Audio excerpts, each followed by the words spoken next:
Magandang araw muli at bumabati nga po pala ako una ng isang happy New Year.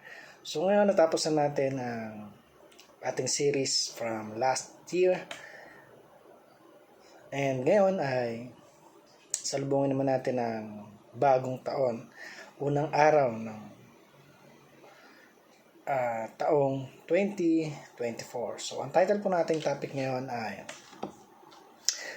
How to Become Successful in 2024. So, marahil may marami sa atin yung mayroong mga New Year's resolution na tinatawag.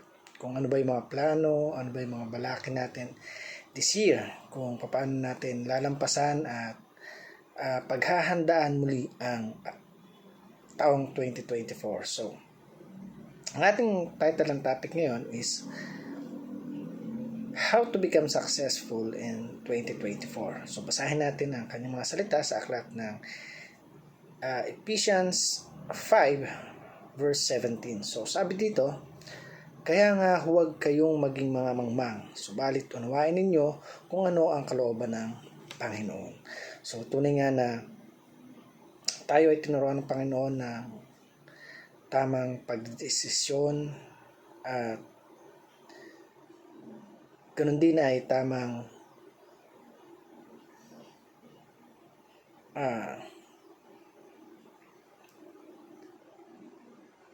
pagsunod sa kanyang mga naisin sa buhay ng bawat isa sa atin. So, para po sa ating unang katuruan, sabi dito, success is doing the will of God. So, ang totoong success is paggawa ng kalooban ng ating Panginoon. Dahil marahil sa iba sa atin, talagang lahat tayo may kanya-kanyang pangarap, may kanya-kanyang mga layunin sa buhay. But, again, success is doing the will of God. So, kung ano yung kalooban ng Panginoon, yun dapat yung sinusunod natin.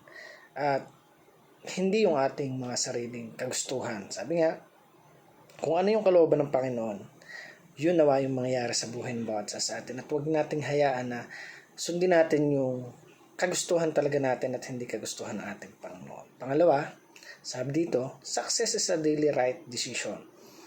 So, yung success is nangyayari sa mga pang-araw-araw nating ginagawa. Even nag-fail tayo, but again, kung sa bawat failure na nangyayari sa buhay ng bawat isa sa atin ay natututo tayo, masasabi ito na talagang yung success natin na ginagawa daily is dapat ay tama sa bawat desisyon na gagawin natin. Kung nagkamali man tayo bilang tao, it's normal and learn from the failure that you do o sa yung mga nagawang pagkakamali. Pangatlo, sabi dito, success is a process of failure and recommitment. So, yung success hindi yan, sabi nga, hindi yan bigla-biglaan o agad-agad nangyayari. So, it's a process of failures and recommitment. Ibig sabihin, sa bawat failure na nangyayari sa buhay ng bawat isa sa atin, failures ay natututo tayong lumaban, bumangon, at ganoon din yung commitment natin. Ito yung isang bagay na napakahirap gawin, lalo na kapag nag-commit tayo. Yung commitment natin na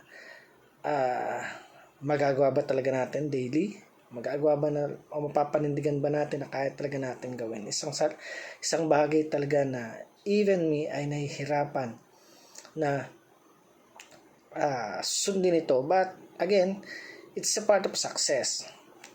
And it's a process. Yung failure natin at recommitment ay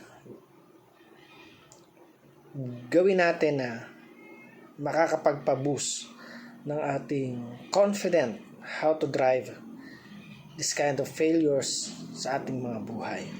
So, kung gusto mo na magtagumpay, maging successful in life, then patuloy tayo na mag-devotion, sumunod sa ating Panginoon, sundin yung kalooban niya sa buhay ng bawat isa sa atin. At alam natin na hindi tayo pababayaan ng ating Panginoon. So, para naman po sa ating application, sabi dito, admit failure but never admit defeat. So, i-admit natin yung failure, but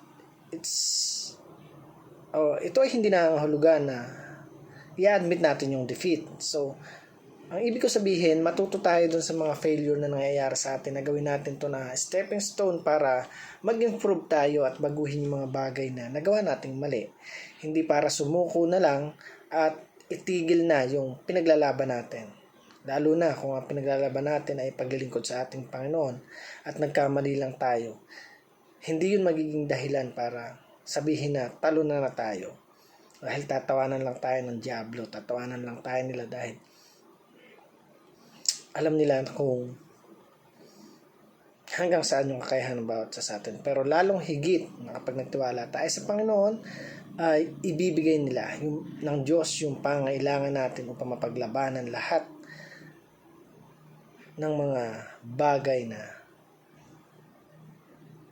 nakaka-apekto sa atin para mag-fail yung ating mga pananampalataya. So, number 2, sabi dito, make a small right decision daily.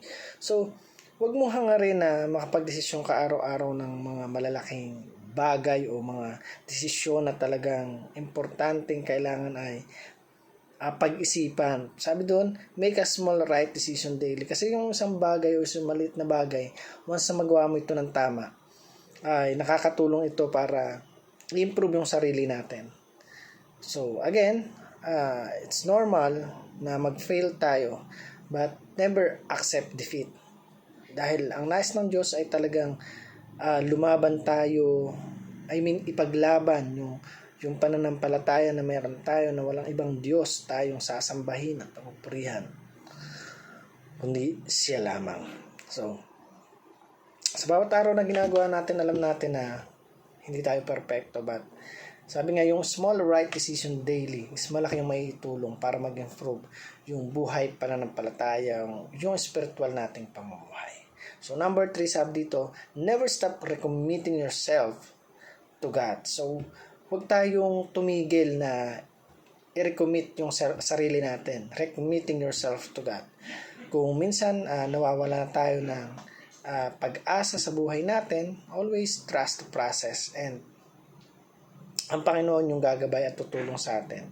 Huwag tayong mahinawa na lumapit, magpabago, magpalinis sa Kanya, sapagkat ang Diyos, kapag nakita niya na ang puso mo ay sincere sa pagbabago na gusto mo mangyari sa buhay mo, then God will move and change you instantly. So again, I hope may natutunan tayo dito at nawa ay maging successful yung ating taon ngayon, year 2024, at masabi natin na ang Panginoon ay laging nandyan para ingatan at gabayan tayo sa araw-araw.